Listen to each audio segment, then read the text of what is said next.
Hello बच्चों, कैसे हो आप लोग?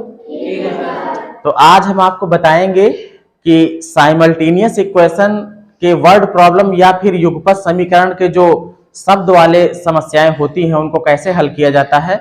ये समस्याएं आपको संख्याओं वाली मिल सकती हैं या फिर अनुपात वाले मिल सकते हैं या प्रतिशत वाले मिल सकते हैं या फिर उम्र पर संबंधित सवाल मिल सकते हैं और कभी कभी भिन्न वाले सवाल भी मिलते हैं। तो 5-6 कैटेगरी है जिसमें से अभी हम आपको बताने जा रहे हैं कि संख्याओं पर आधारित जो युगपत समीकरण होते हैं वो किस तरीके से हल किए जाते हैं।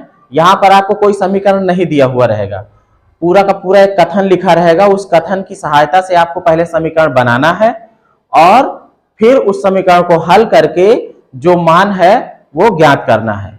और इसमें सबसे जरूरी बात यह होती है कि आप सवाल को बार बार पढ़कर उसका अर्थ समझो कि सवाल हमसे क्या कह रहा है। अगर आप सवाल को समझ जाओगे तो उसका आंसर आ जाएगा। तो चलते हैं बोर्ड पे, देखिए यहाँ पे टॉपिक में लिखा है साइमल्टेनियस इक्वेशंस और ये किस पर आधारित है भाई? ये नंबर्स बेस्ड है। किस पर? Numbers based. ये भी संख्याओं पर आधारित सवाल हमने लिया है। जैसे पहला सवाल है the sum of two numbers is 24। The sum मतलब कि योग या फिर जोड़, टू मतलब दो, नंबर्स मतलब संख्याएं। दो संख्याओं का योग जो है वो 24 है। कितना है? 24। आउट ऑफ देम, उनमें से वन नंबर, एक संख्या, इज ट्वाइस, ट्वाइस मतलब दो गुना, ट्वाइस मतलब दो गुना या फिर दो गुनी, है ना। ट्वाइस ऑफ अदर, अदर मतलब दूसरी, उनमें से एक संख्या दूसरे की दो गुनी है। फाइंड द नंबर्स, संख्याओं को ज्ञात करो। कैसे लगेंगे ये सवाल? देखिए यहां पर सॉल्यूशन है। इसमें हमको कोई भी संख्या भी पता नहीं है तो हम क्या करेंगे, संख्या को मान लेंगे। और दो संख्याएं हैं, है ना, एक संख्या कोई है, दूसरी संख्या कोई और है, तो हम क्या करते हैं, माना एक संख्या x है। क्या है? तो माना एक संख्या क्या है?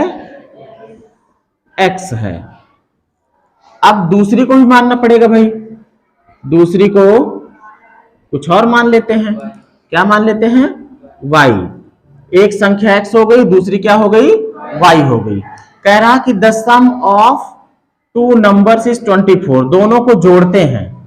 अब प्रश्नानुसार, प्रश्न क्या कह रहा है उसके हिसाब से, प्रश्नानुसार दोनों को जोड़ते हैं भाई, तो कितना आता है? 24 आता है। मतलब x प्लस वाई जो होता है वो कितना हो जाता है? 24 हो जाता है। एक समीकरण हमारा बन चुका है।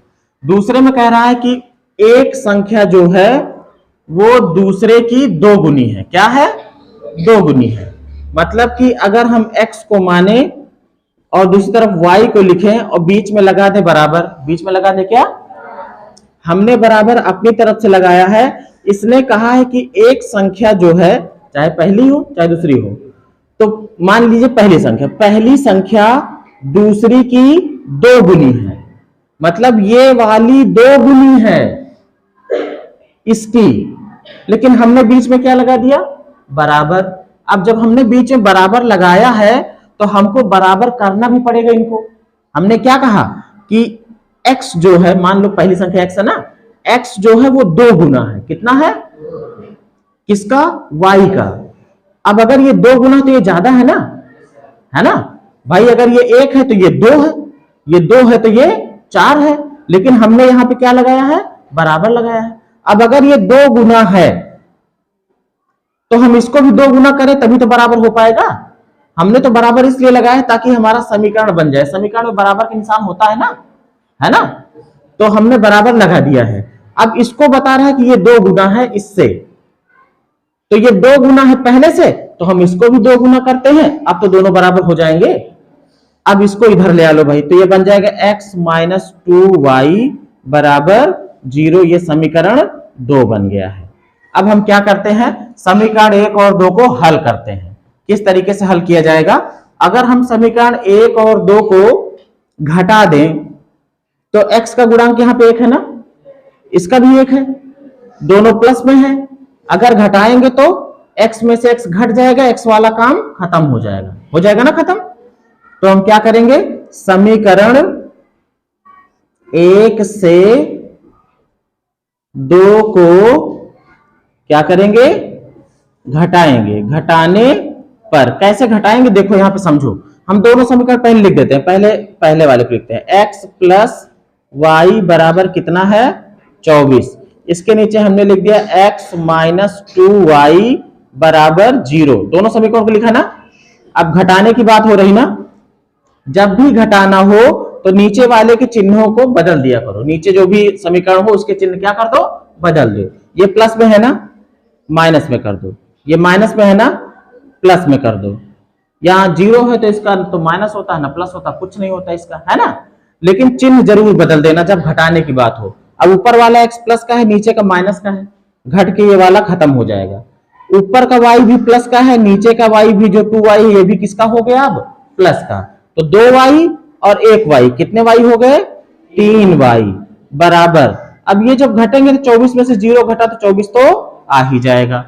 अब यहां पे आ जाओ, ये हो गया है 3y बराबर कितना, 24 की। लेकिन हमको तो y चाहिए, तो y बराबर क्या होगा, 3 इधर गुणे में उधर जाएगा तो भाग में, तो 24/3 कितनी बार जाएगा भाई, 3 8 जा 24। y का मान हमारा आ चुका है कितना, 8।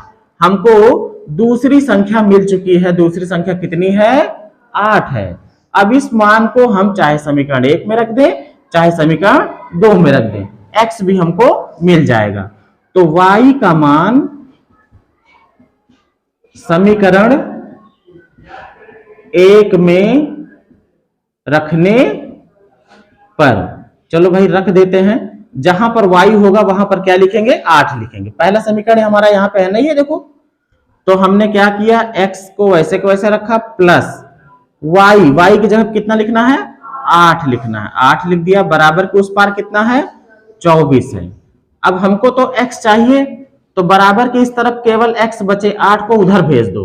तो इसको हम यहां समझ लेते हैं, ये x प्लस 8 बराबर 24 है, तो x बराबर हो जाएगा 8, इधर प्लस में है ना, उधर जाएगा तो माइनस में, 24 माइनस 8, तो x बराबर आ गया कितना भाई, घटा दो, 16 आ गया, है ना, 16 8 24। दोनों संख्याएं हमको मिल चुकी हैं, पहली संख्या 16 है और दूसरी संख्या 8 है। पहली संख्या क्या मिली, पहली संख्या x माना था ना मैंने, तो 16 हो गई, और दूसरी संख्या क्या हो गई, दूसरी संख्या 8 हो गई। अब इसी तरीके से देखो दूसरा वाला सवाल जो है, इसको आप पहले ध्यान से समझो। कह रहा the sum of 2 numbers is 3 more than 3 times of small number. पहले इसका मतलब समझो, कह रहा सम ऑफ 2 नंबर्स,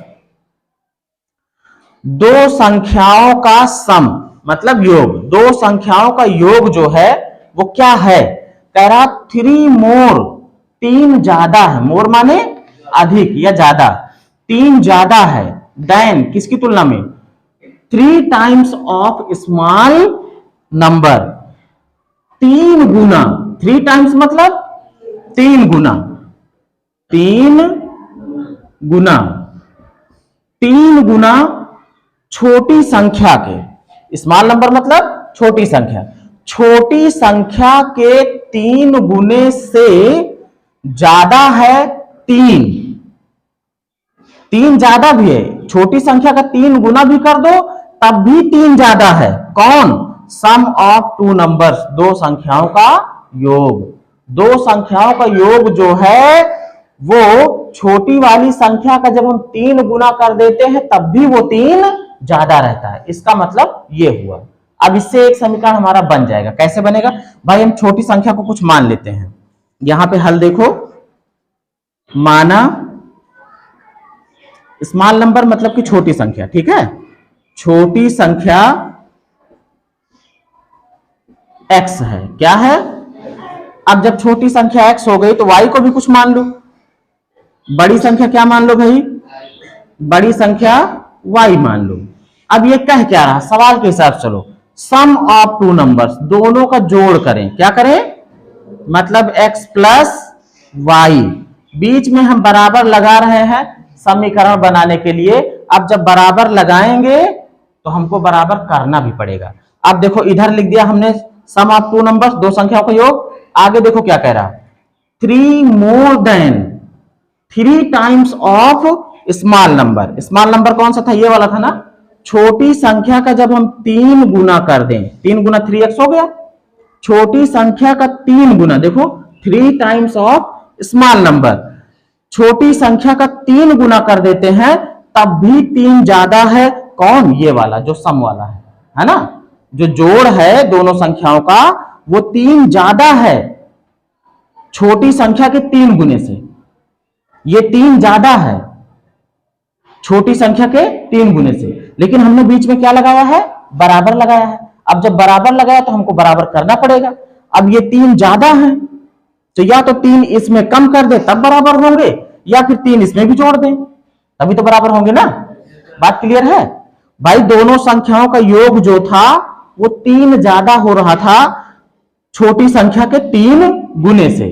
हमने दोनों तरफ दोनों को लिख दिया है, लेकिन ये जो है वो 3 ज्यादा है। जब ज्यादा है तो बराबर कैसे हो सकता है, नहीं हो सकता ना। लेकिन हमको बराबर करना पड़ेगा क्योंकि हमें समीकरण बनाना है, तो हमको इसमें 3 जोड़ देना होगा। अब ये क्या बन जाएगा भाई, इसको अभी समीकरण रूप में बनाएंगे। 3x को इधर ले आओ, तो इधर ये x पहले से है ना, ये वाला x आया तो इधर माइनस का 3x हो जाएगा क्योंकि उधर प्लस में था, है ना। और इधर प्लस y बराबर इधर क्या बचा, 3 बचा। अब इसको घटा दो भाई, क्योंकि एक प्लस में है एक माइनस में है, तो माइनस का 2x और प्लस y बराबर 3, ये बन गया है हमारा पहला समीकरण। बन गया ना पहला। अब दूसरा कैसे बनेगा, if difference of both is 5। Difference का मतलब घटाना नहीं होता है, डिफरेंस का मतलब होता है बड़ी संख्या में से छोटी संख्या को घटाना। इसको ध्यान रखना। डिफरेंस का मतलब कुछ लोग समझ लेते हैं घटा दो, तो किसमें से घटा दो ये भी तो पता होना चाहिए। तो डिफरेंस का मतलब कि बड़ी संख्या से छोटी संख्या को घटा देते हैं तब 5 बन जाता है। ये दूसरी कंडीशन है, दूसरी कंडीशन से दूसरा समीकरण बन जाएगा। देखो छोटी संख्या हमारी कौन है, x है, बड़ी संख्या कौन सी है, y। तो बड़ी संख्या से छोटी संख्या को घटा दोगे तो कितना आ जाए, 5 आ जाए। मतलब y माइनस x कर दें तो आ जाता है कितना, 5। ये समीकरण 2 है। हमने जो पहला समीकरण बनाया उसमें देखो x को पहले लिखा है ना, तो इसको भी पहले कर देते हैं, कोई दिक्कत नहीं। माइनस x और प्लस y भी तो लिख सकते हो इसको, है ना, बराबर 5। ये हमारा क्या हो गया, समीकरण 2 हो गया। अब देखो पहले समीकरण को देखो और दूसरे को देखो, x के गुणांक तो अलग अलग हैं। इसका गुणांक 2 है, इसका गुणांक 1 है, लेकिन y के गुणांक देखो सेम है। इसका भी गुणांक कुछ नहीं है ना, तो 1 है यहाँ पे छिपा, इसका भी 1 है, दोनों प्लस में है। तो हम क्या करें, पहले वाले में से दूसरे वाले को घटा दें, चाहे दूसरे वाले में से पहले वाले को घटा दें। जब घटाएंगे तो y वाला पद फिर कट जाएगा। तो यहां पर हम देखते हैं समीकरण 2 से, 2 वाले का मान यहां 5 दिख रहा है ना, इसीलिए हम घटा रहे हैं 2 वाले में से। समीकरण 2 से समीकरण 1 को क्या करेंगे, घटाएंगे। 1 को घटाने पर, अब घटाएंगे कैसे, देखो पहले हम समीकरण 2 से घटा रहे हैं तो इसको ऊपर लिखेंगे, माइनस x प्लस y बराबर 5, ऊपर लिखा। इसके नीचे लिखेंगे छोटे वाले को, माइनस 2x और प्लस y बराबर कितना है, ये 3 है। बराबर कितना है, 3 है। अब जब 2 वाले में से पहले को घटा रहे हैं, मैंने बताया जब घटाना हो तो नीचे के चिन्ह क्या होते हैं, बदल जाते हैं। ये माइनस में है ना, अब ये किसमें बन जाएगा, प्लस में। ये प्लस में है तो ये किसमें बन जाएगा, माइनस में। ये प्लस में है ना, भी किसमें हो जाएगा, माइनस में। अब इसको घटा लेते हैं भाई, y देखो विलुप्त हो जाएगा, एक y में से एक y निकल गया, काम खत्म, इसका कुछ बचेगा ही नहीं। अब यहाँ देखो ये वाला x माइनस में है और ये वाला x किसमें हो गया है, प्लस में। पहले माइनस में था, बाद में प्लस हो गया ना। अब 2x में से एक x घट जाएगा तो एक ही x तो बचेगा, x बराबर और 5 में से 3 निकल जाए, कितना बचेगा? 2। x का मान हमारा आ चुका है। x बराबर कितना है? 2 है। x हमने छोटी संख्या मानी थी ना, मतलब हमें छोटी संख्या मिल चुकी है। अब x का मान हम रख देंगे किसमें? किसी भी में रख दो, चाहे समीकरण 1 में चाहे समीकरण 2 में। तो x का मान समीकरण किसमें रख दो? 2 में रख दो। किसमें? किसी में भी रख सकते हो, 2 में रखने पर। तो समीकरण 2 में रखते हैं भाई। समीकरण 2 हमारा यहाँ पे ये है ना, x की जगह पे कितना रख देना है? 2 रख देना है। देखो माइनस लगाना है यहाँ पे, तो हो जाएगा, क्या हो जाएगा रखने पर भाई? माइनस का 2, x की जगह पे 2 रख दिया ना, प्लस y बराबर इधर कितना है? 5 है। अब देखो इधर ये 2 माइनस में है, उधर जाएगा तो प्लस में, तो y बराबर क्या हो जाएगा? 5 प्लस 2, और 5 और 2 कितना हो जाएगा? 7। तो y का मान भी कितना आ गया? 7 आ गया। देखो हमको x भी मिल गया है और y भी मिल गया है। तो छोटी संख्या हमारी कितनी है? 2 है, और बड़ी संख्या हमारी कितनी है? 7 है। आंसर में क्या हो जाएगा? छोटी संख्या जो है, छोटी संख्या कितनी मिली है? 2 मिली है, और बड़ी संख्या कितनी मिली है? 7 मिली है। ये हमारे आंसर हो गए। इस तरीके